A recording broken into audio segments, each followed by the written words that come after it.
Primera epístola a Timoteo, capítulo 3, versículo 14 al 16.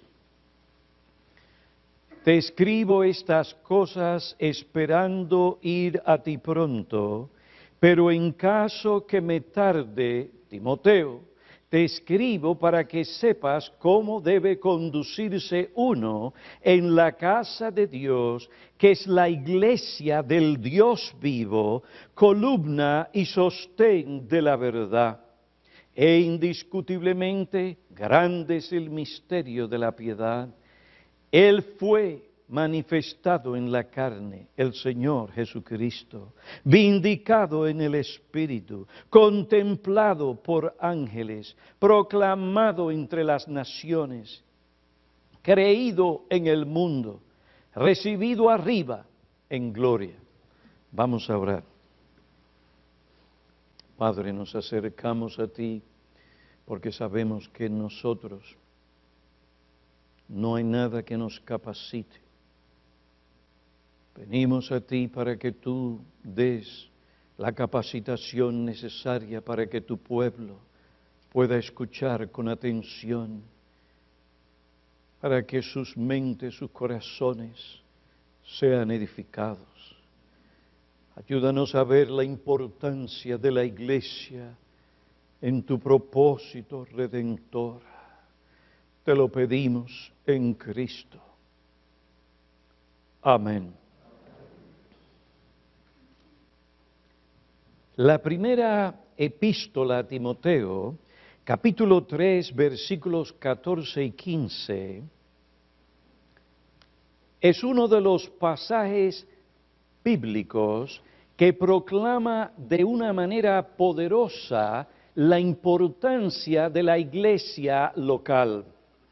La descripción apostólica de la iglesia en este pasaje no solo revela cuán importante es la iglesia para Dios, sino que a la misma vez muestra a Timoteo y a los creyentes por qué ellos deben obedecer las instrucciones dadas por Cristo sobre el comportamiento y el gobierno en la iglesia.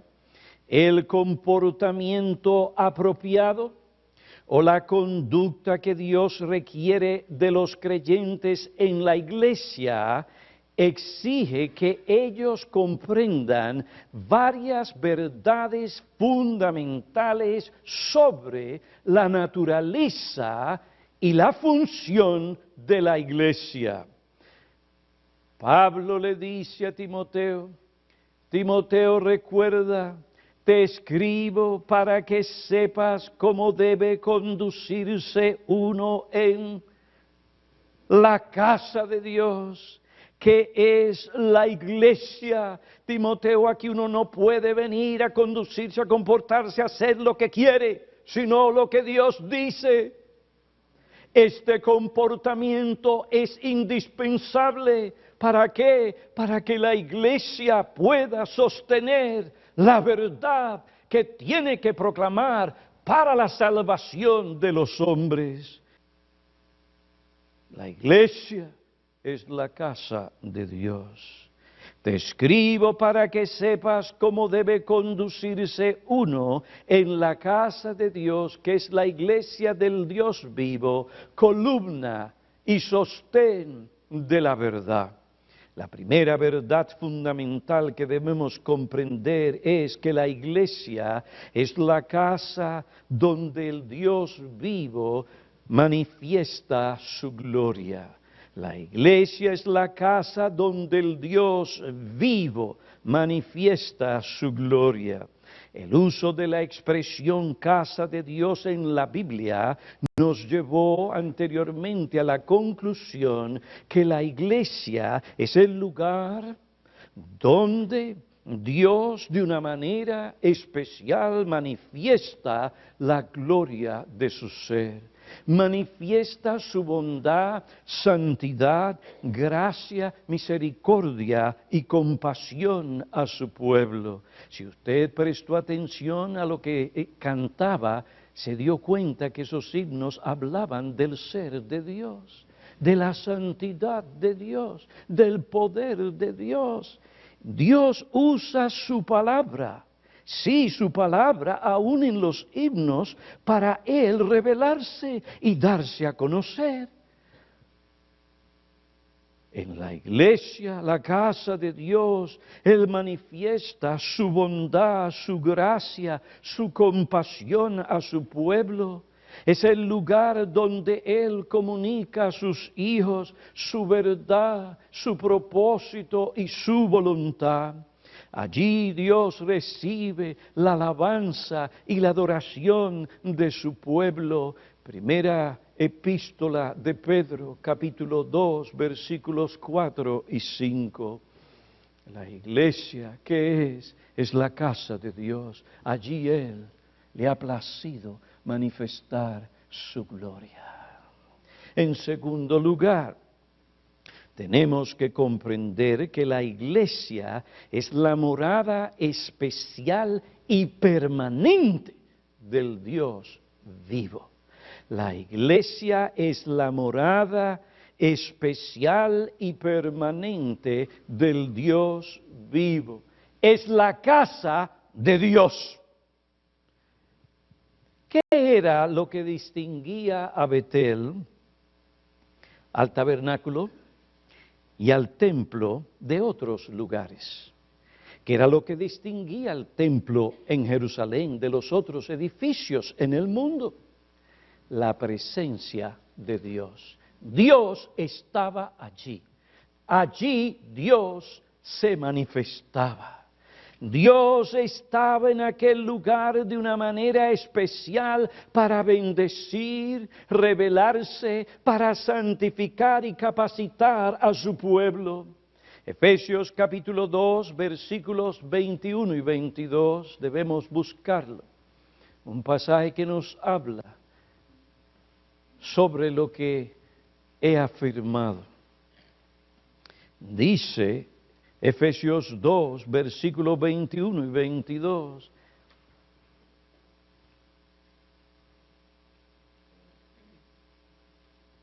En quien todo el edificio bien ajustado va creciendo para ser un templo santo en el Señor, en quien también vosotros los creyentes sois juntamente edificados para morada de Dios en el Espíritu. Efesios capítulo 2, versículo 22 enseña que la iglesia es morada de Dios en el Espíritu. ¿Qué pasó en el templo el día en que trajeron el arca del Señor al santuario interior? El primer libro de los Reyes, capítulo 8, versículos 9 al 13, dicen que los sacerdotes salieron del lugar santo, porque la nube llenó la casa del Señor, refiriéndose al templo que había edificado Salomón. Los sacerdotes salieron de aquel lugar, porque la nube, la manifestación, en eso entonces la nube, llenó la casa del Señor. Versículo 11, y los sacerdotes no pudieron quedarse a ministrar a causa de la nube, porque la gloria del Señor llenaba la casa del Señor. Entonces Salomón dijo: el Señor ha dicho que Él moraría en la densa nube. Ciertamente yo te he edificado una casa majestuosa, un lugar para tu morada para siempre. La presencia especial del Señor hizo del templo su morada especial. Dios manifestó su presencia en el templo mediante la densa nube. De una manera similar, Él manifestó su presencia en el día de Pentecostés. Hechos capítulo 2, versículo 1 al 4. Vamos a buscar este versículo. Dice: cuando llegó el día de Pentecostés y estaban todos juntos en un mismo lugar, De repente vino del cielo un ruido como el de una ráfaga de viento impetuoso que llenó toda la casa donde estaban sentados. Y se les aparecieron lenguas como de fuego que, repartiéndose, se posaron sobre cada uno de ellos. Todos fueron llenos del Espíritu Santo y comenzaron a hablar en otras lenguas según el Espíritu les daba habilidad para expresarse. ¿Qué sucedió en el día de Pentecostés? El Espíritu de Dios descendió poderosamente sobre la iglesia. Mediante fenómenos milagrosos, algo de la gloria que se manifestó en el templo en antaño, se manifestó en la iglesia. Versículo 2, de repente vino del cielo un ruido, como el de una ráfaga de viento impetuoso que llenó toda la casa donde estaban sentados. Este ruido y soplo que representaba la venida del Espíritu Santo a morar permanentemente en la iglesia para capacitarla para esa función evangelística y las demás cosas que la iglesia tenía que hacer. Esa venida del Espíritu Santo no vino del cielo atmosférico, sino del cielo de Dios. Kistemaker explica lo que sucedió aquel día de la siguiente manera. Lucas dice que hay sonido como de un viento fuerte al soplar. Él no dice que el viento mismo haya producido los efectos.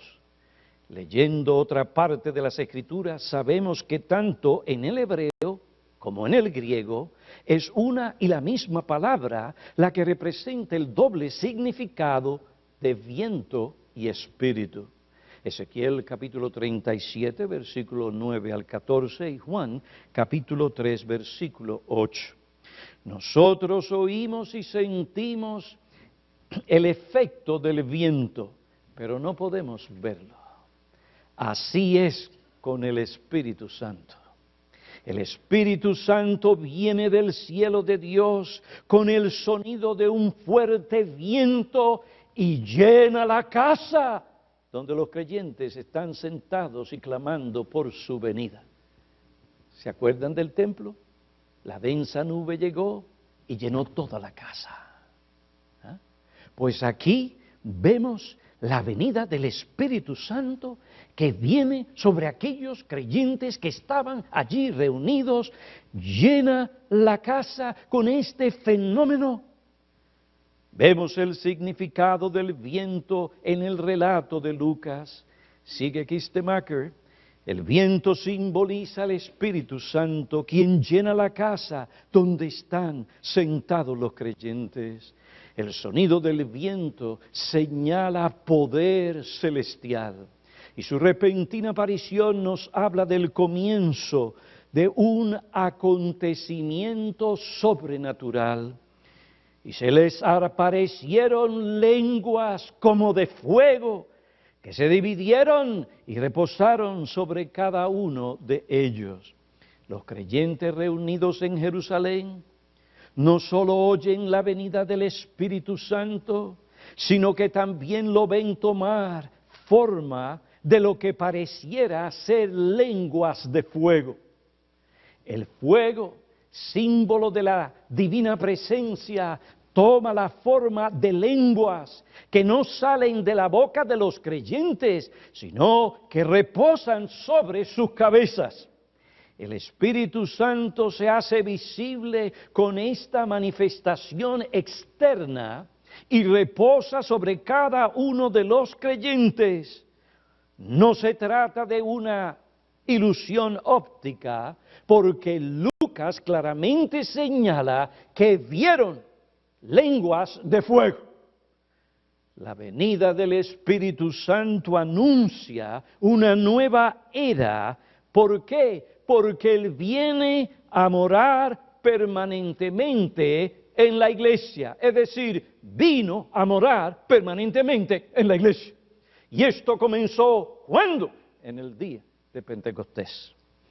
Efesios 2, versículo 22 dice que la iglesia es la morada de Dios en el Espíritu. Los efectos de la presencia de Dios en su iglesia son percibidos aún por los incrédulos. Esto es fascinante. Los efectos de la presencia de Dios en su iglesia son percibidos aún por los incrédulos. Primero a los Corintios, capítulo 14, versículos 24 y 25. Dice, pero si todos profetizan y entra un incrédulo o uno sin ese don, por todo será convencido, por todo será juzgado. Los secretos de su corazón quedarán al descubierto y él se postrará y adorará a Dios declarando que en verdad Dios está entre vosotros. Aunque Dios está en todas partes, porque Él es un ser omnipresente, Él está presente de una manera especial en la iglesia. El hecho de que no lo veamos no significa que no está aquí. Ahora mismo están sucediendo diferentes cosas en el aire y ustedes no las ven, y el hecho de que ustedes no las vean no significa que no están allí moviéndose. Dios está en su iglesia. Esta es su habitación, su morada especial. Los primeros 3 capítulos de Apocalipsis indican que Cristo, mediante su Espíritu, está y anda en medio de cada una de las iglesias. Apocalipsis capítulo 2, versículo 1. El que tiene las 7 estrellas en su mano derecha, el que anda en medio de los 7 candelabros de oro, es decir, las 7 iglesias, Apocalipsis 1:20. Cristo anda en medio de su iglesia. Aunque no podemos verlo por medio de su Espíritu, Cristo está aquí, presente. ¿Dónde está Jesucristo el domingo? O el primer día de la semana.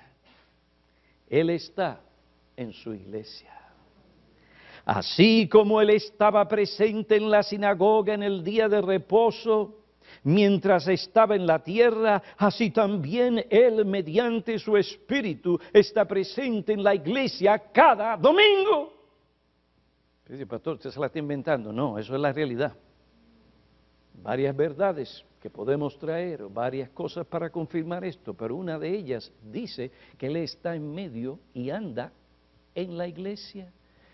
Él escribió ciertas cartas que iban a ser leídas en la iglesia, porque Él quería que se oyera su voz en la iglesia. La iglesia en el Nuevo Testamento se reunía en el día del Señor. Hechos capítulo 20, versículo 7, Apocalipsis capítulo 1, en el día del Señor. Allí se oiría la voz de Cristo, y Cristo, por su palabra, capacitaría a los presentes para escuchar, para entender, y tomaría esa palabra para santificar y transformar la vida de aquellos que estaban presentes. De manera que Él escribe y le dice al ángel de la iglesia que diga a la iglesia: estas cosas escritas son su palabra. Usted no puede separar a Cristo de su palabra, es su palabra. ¿Y qué trae el Señor Jesucristo a la iglesia de Éfeso? Oh, yo conozco tus obras. Hay varias cosas donde tú estás haciendo muy bien, pero tengo esto contra ti. Has dejado tu primer amor. Y el Señor tiene la manera de llegar ese mensaje a la mente, al corazón, que lo atrapa, lo convence, y la persona dice: es a mí que me está hablando. Usted no es predicador, aunque Dios usa las cuerdas vocales y la voz del predicador para traer y transmitir su palabra, es la palabra de Cristo. Es la palabra de Cristo de tal modo que aquel que es aún incrédulo, cuando el Señor de momento le quita su estupidez, su necedad, su simpleza, su risa, y le llama la atención y empieza a hablar a ese corazón, y ese corazón dice, es a mí, me está diciendo lo que estoy pensando. Es Dios quien habla. El incrédulo. ¿Qué sucede? Según 1 Corintios, cuando se profetiza y hay palabra del Señor, pues esa no beneficia solamente al creyente, sino también al incrédulo. Los secretos de su corazón son mostrados, revelados. Y el individuo no tiene otra forma de decir, esta gente no sabía lo que estaba pasando en mí, pero lo que aquí se ha dicho revela lo que hay en mi corazón. Ciertamente Dios está en medio de vosotros. ¿Dónde está Cristo el domingo? Donde mucha gente no está, y lamentablemente muchos cristianos. Pero Cristo no se la pierde. Él está presente en su iglesia para hablar a su pueblo. Esta es la casa de Cristo. Y en la casa de Cristo, Cristo está presente. Oh sí, fue en el primer día de la semana que el Señor se le apareció al apóstol Juan. Estaba yo en el Espíritu en el día del Señor. Y me volví y vi 7 candelabros de oro. Y en medio de ellos vi a uno semejante al Hijo del Hombre. Y cuando lo vio, cayó como muerto a sus pies. Y me dijo, no temas, soy el primero y el último, el que vive y estuve muerto. ¿Quién dijo eso? Jesucristo. ¿Qué día lo dijo? El primer día de la semana. El Señor está presente con su pueblo, en su casa, para hablarle. ¿Qué prometió Jesús a la iglesia antes de ascender al cielo? Que Él estaría con la iglesia. Mateo capítulo 28, versículo 20. Jesús dijo, he aquí, yo estoy con vosotros todos los días hasta el fin del mundo. ¿Y cómo está el Señor con sus discípulos? Él está con ellos mediante su Espíritu Santo. Juan capítulo 14, versículo 18. Él le dijo a sus discípulos, no os dejaré huérfanos, vendré a vosotros. ¿Cómo? Versículo 16, yo rogaré al Padre y Él os dará otro consolador, otro como yo, para que esté con vosotros para siempre. El Espíritu el día de Pentecostés vino sobre la iglesia para estar en la iglesia de una manera permanente. Versículo 17, es decir, el Espíritu de verdad. El Señor prometió estar presente cuando la iglesia se reúne para aprobar y ejercer su disciplina sobre un miembro que no quiera arrepentirse. Mateo 18, versículo 20 declara, porque donde están 2 o 3 reunidos en mi nombre, allí estoy en medio de ellos. Una de las verdades fundamentales que debemos comprender es que la iglesia es la morada especial y permanente de Dios por medio o en su Espíritu. La presencia de Dios en la iglesia nos enseña que el Señor está involucrado personal y activamente en la operación, obra y ministerios bíblicos de la iglesia. El Dios viviente mora en la iglesia. Él no está allí como un mero espectador, sino que Él está activo en lo que respecta a la santificación de la iglesia y la extensión de su reino. Allí Él tiene comunión con cada uno de sus discípulos. Allí se reúne con ellos para enseñarles, exhortarles, amonestarles, reprenderles, consolarles, guiarles, disciplinarles y sanarles. ¿Cuántas veces hemos llegado aquí enfermos espiritualmente? Nuestra alma estaba mal y ustedes lo sabíamos. Pero la palabra de Dios vino, fue aplicada y el Espíritu hizo lo que tenía que hacer por medio de la palabra y nos sanó. Salimos de aquí sanos. Sanos. Entramos con un espíritu de esos doblado. Ese espíritu no bueno. Pero el Señor vino por medio de su palabra. El predicador no sabía lo que pasaba. Tú lo sabías. Él no lo sabía. Dios lo sabía. Y trajo la palabra. De momento el predicador hasta dijo algo que él ni pensaba que iba a decir. Pero es la palabra que tú necesitabas oír. ¿Cuántas personas no han salido de aquí diciéndome, ay pastor, yo quería llamarle para hacerle una pregunta? Pero en la exposición Dios me dio la respuesta. ¿Cuántas personas no han salido de aquí diciendo, pero ese hombre, oye, ese hombre me desnudó, ese hombre me dijo esto y me dijo, ¿y cómo? Pero si él no sabía nada. No, yo no lo sé, pero Cristo es el que lo sabe. Cristo es el que lo sabe. Y Él cambia de tal manera que muchas veces yo vengo aquí con mis notas, pero no es eso lo único que digo. Dios conoce. Cristo está en medio de su iglesia. Él no solo exhorta, Él nos consuela, Él nos muestra su amor. Nosotros somos criaturas que necesitamos ser amadas. Esto está en nosotros. Dios nos hizo de esta manera. Necesitamos amor. Y el Señor viene y nos dice, oye, tú te has centrado tanto en la disciplina, te has centrado tanto en esto, aquello y lo otro de la Biblia, en tu deber. Y no es que el deber no es importante, pero te has olvidado de algo, del amor de Dios.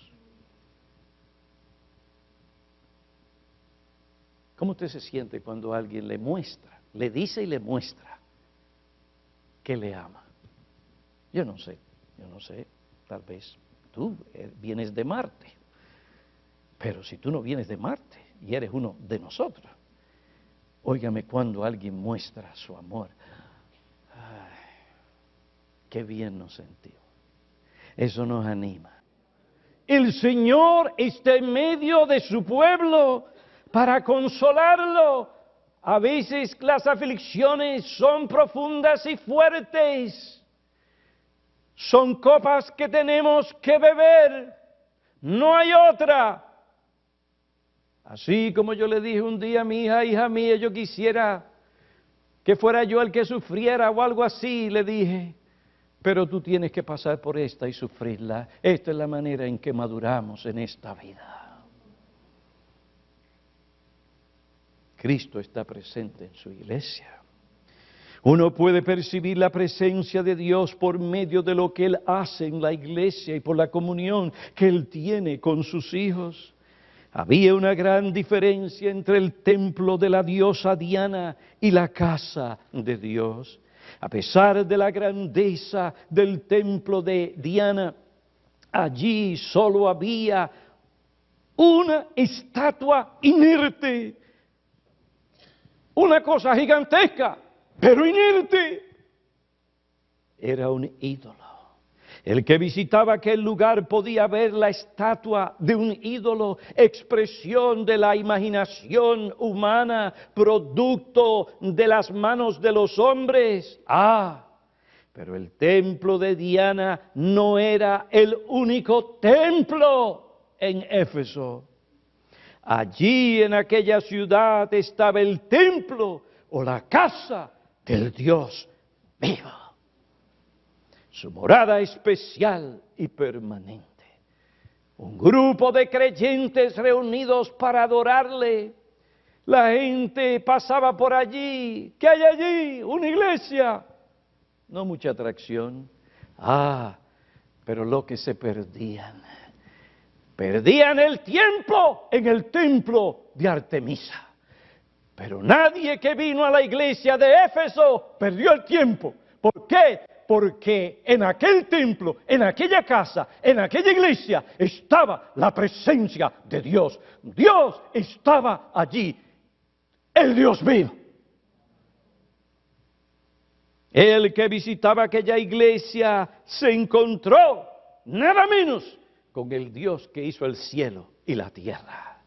El templo de Diana era tan solo un monumento o un museo. En cambio, la casa de Dios no es un museo. Es donde Dios, el Dios vivo, se manifiesta, salva, santifica, preserva a su iglesia.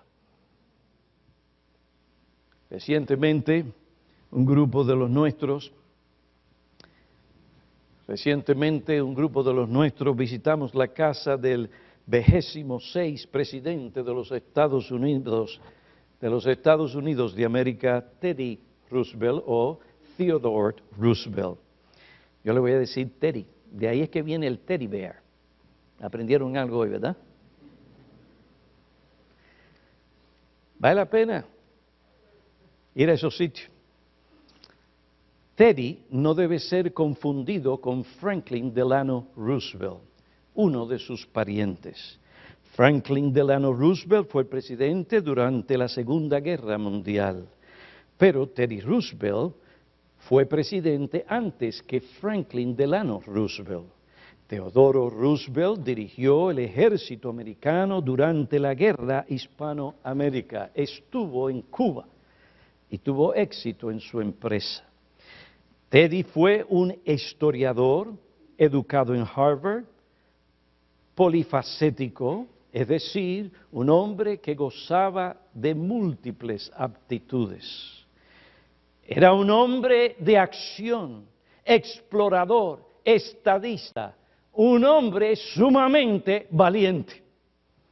Alguien intentó asesinarlo, le disparó y lo hirió en el pecho. Pero una pieza de metal y los papeles de su discurso en su ropa disminuyeron el impacto de la bala, que aún así penetró en su pecho. Aunque la bala lo hirió, no lo mató. Esta bala nunca fue extraída de su cuerpo. Después del disparo, el presidente dio su discurso y le dijo a la multitud que no sabía lo que había sucedido, que alguien le había disparado. Imagínense, que alguien ha disparado. Es como decir, bueno, no lo puedo decir porque después van a pensar que yo estoy pensando en tal cosa. Que el presidente haya recibido un balazo, eso es algo serio. La gente preocupada. Roosevelt abrió su saco para mostrar su ropa ensangrentada y dijo, se necesita más que una bala para matar a un toro, un alce como este.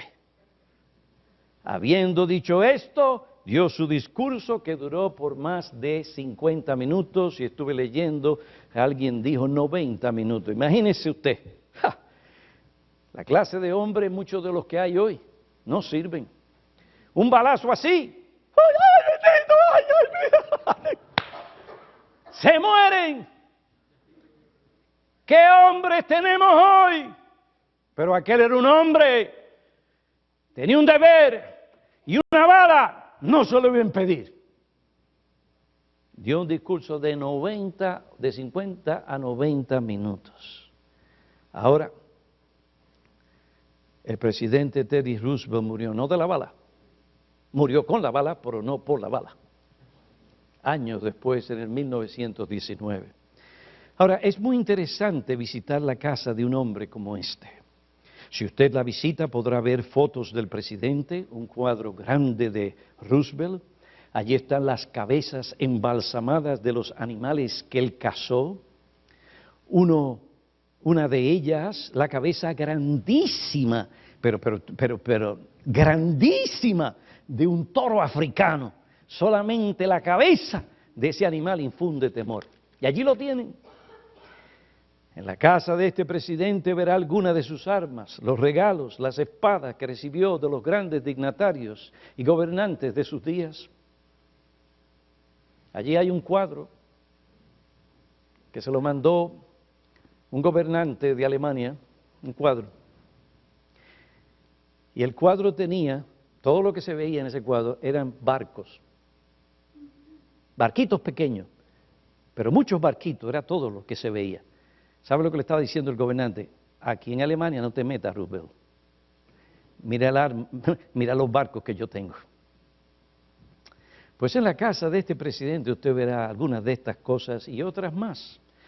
Allí están los muebles, la mayoría de los muebles que ellos usaron, donde él se sentó, donde él dormía, donde la cama que él dormía, la cama en la que murió. Usted se transporta más o menos a ese tiempo. Hoy esta casa es un museo. Allí usted puede encontrar todas estas cosas y más. Pero hay algo que usted conoce sobre esta casa y es que no importa cuál sea el cuarto que usted visite, usted no podrá encontrar a Teddy Roosevelt. Nosotros fuimos y había algo importante que no estaba allí. Teddy no estaba allí. Alguien faltaba en aquel lugar. La persona más importante no estaba allí.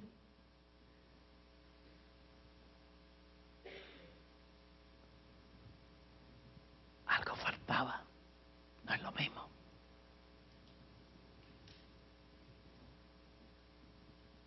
Quiero decirles algo.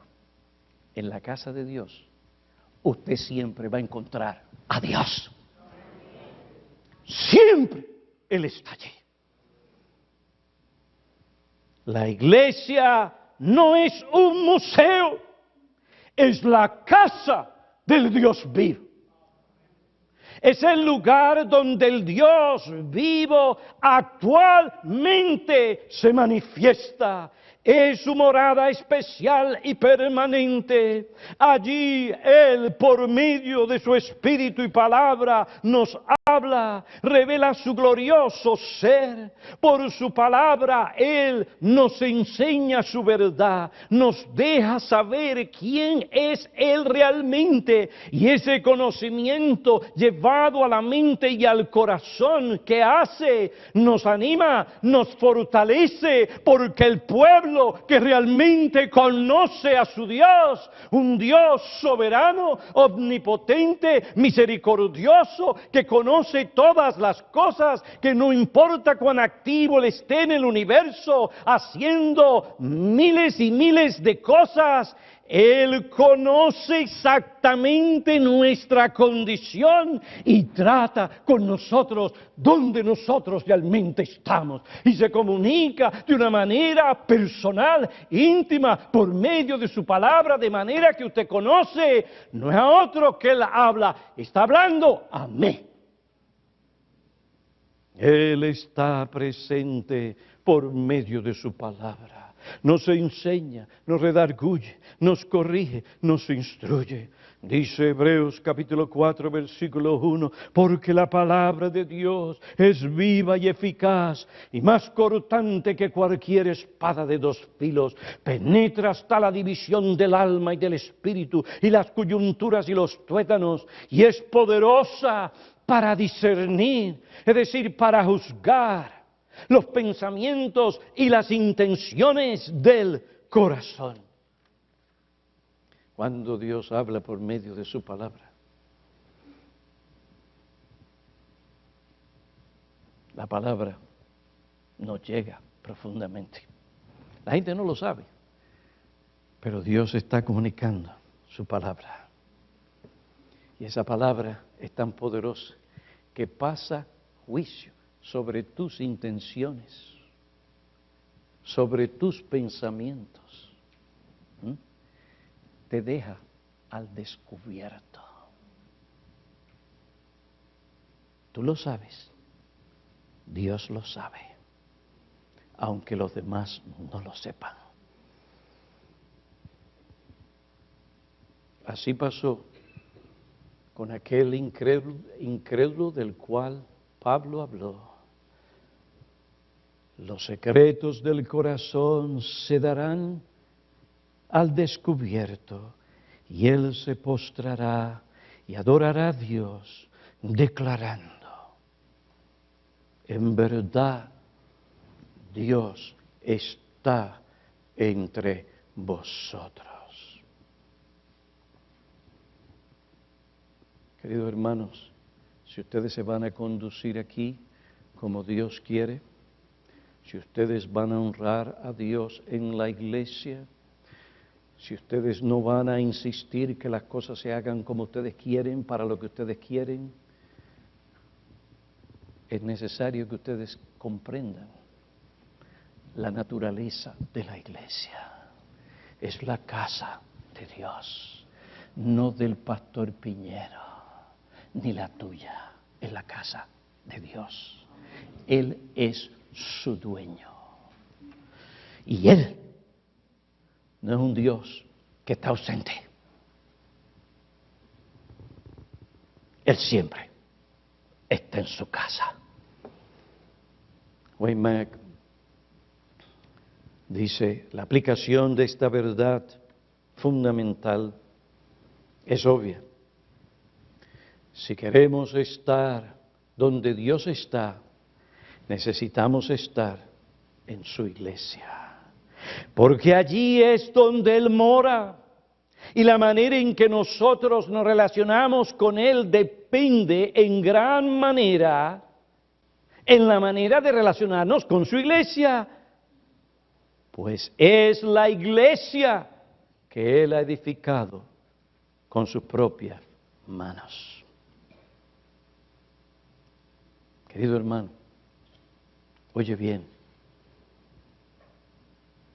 ¿tú quieres tener una relación correcta con Dios? Eso depende también de tu relación con su iglesia. Tú no puedes separar una cosa de la otra. ¿Por qué? Porque su iglesia es su familia, es su casa, es el lugar donde Él habita. Nada de eso como: Dios, ven aquí, sígueme. Y tener una relación con el Señor nada más ahí, y nada que ver con la familia de Dios, y nada, no tenemos nada que ver con ese grupo de creyentes. No, porque hay muchos chismosos, no, porque aquel tiene esto, aquel tiene lo otro, y esto, aquello y lo otro. Así con sus debilidades, sus defectos, aún así es la casa de Dios. El que comenzó a edificar no ha terminado. Y con razón va a haber debilidad, va a haber pecado, va a haber esto, aquello y lo otro. Y eso no debe ser una excusa para tú quedarte en tu casa. ¿Tú quieres tener una buena relación con Dios? Tú tienes que tener una buena relación con su casa. Porque tú no puedes pretender tener una buena relación con Él mientras desprecias su casa y su familia. Oh creyentes, amen este lugar. No estoy hablando de las cuatro paredes, vamos a ponerse a un lado. Estamos hablando de este grupo que se reúne aquí, donde Dios está presente. Pastores, que a veces la predicación o la enseñanza, que si se queda corta, hermano, clama al dueño de la iglesia. Une tu corazón con el nuestro los miércoles y clamemos juntos a nuestro Dios. Oh Padre Celestial, el día en que nos reunimos, ese día donde tú de una manera especial te vas a manifestar. Ven sobre nuestros pastores, trabaja con ellos durante la semana, cuida de sus pensamientos, ayúdalos, prepáralos, úngelos, de tal manera que ellos, por haberse esforzado y la capacitación que viene de tu Espíritu, traigan palabra tuya a nuestros corazones. Y esto no se embalde. Mi amigo, la iglesia es la casa en la que mora Dios mediante su Espíritu.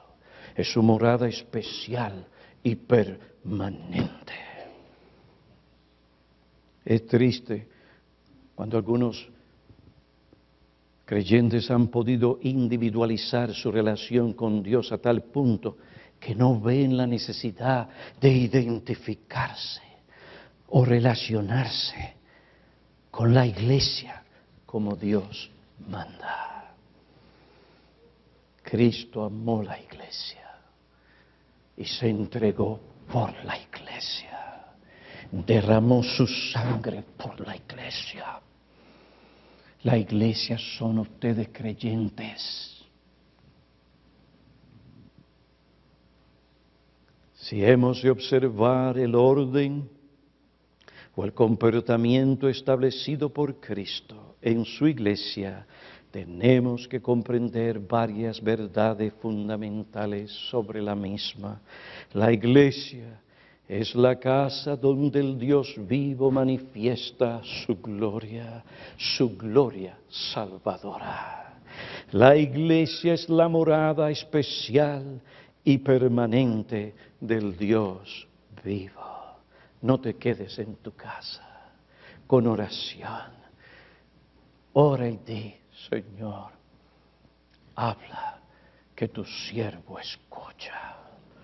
Y dame un corazón creyente para creer lo que tú me dices.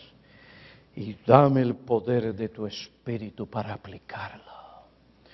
Oh Padre, ven sobre tu iglesia y utiliza tu palabra de tal manera que el incrédulo sentado allí pueda oír tu voz y los secretos de su corazón sean revelados y él se postre delante de ti para clamar: oh Dios, ten misericordia de mi alma y sálvame. Hay un lugar donde tú puedes, amigo incrédulo, conocer de dónde viniste, quién tú eres y hacia dónde tú vas y dónde vas a terminar si no te arrepientes de tus pecados.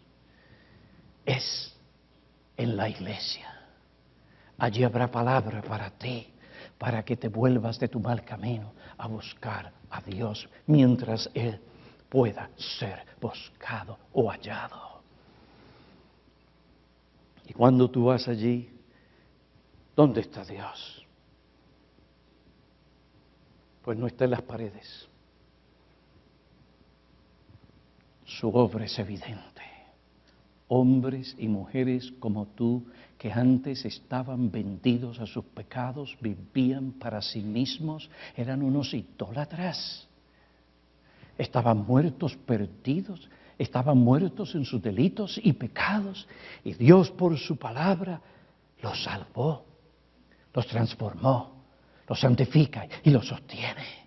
Y tú ves, ¿y cómo es posible que tanta gente esté aquí adorando a Dios? Sí, porque Dios es poderoso. Los que se humillan serán exaltados, los que le buscan lo hallarán. Oremos.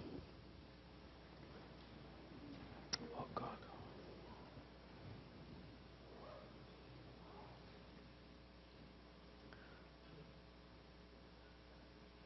Padre, que te places en Cristo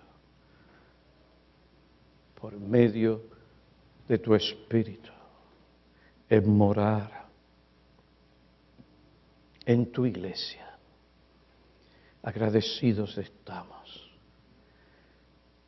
porque por medio de tu palabra tú nos has dado a conocer que este no es un museo, tú estás presente. Gracias por esta misericordia.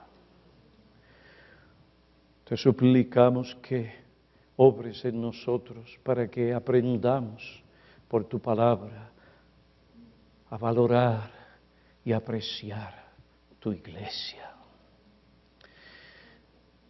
Te suplicamos la bendición de tu Espíritu y la operación del mismo en nuestros corazones como también en el corazón del incrédulo, para que Él, temblando ante la revelación de tu ser, se postre delante de ti y clame por misericordia, que clame hoy cuando hay esperanza. Te pedimos estas cosas en el nombre de Cristo. Amén.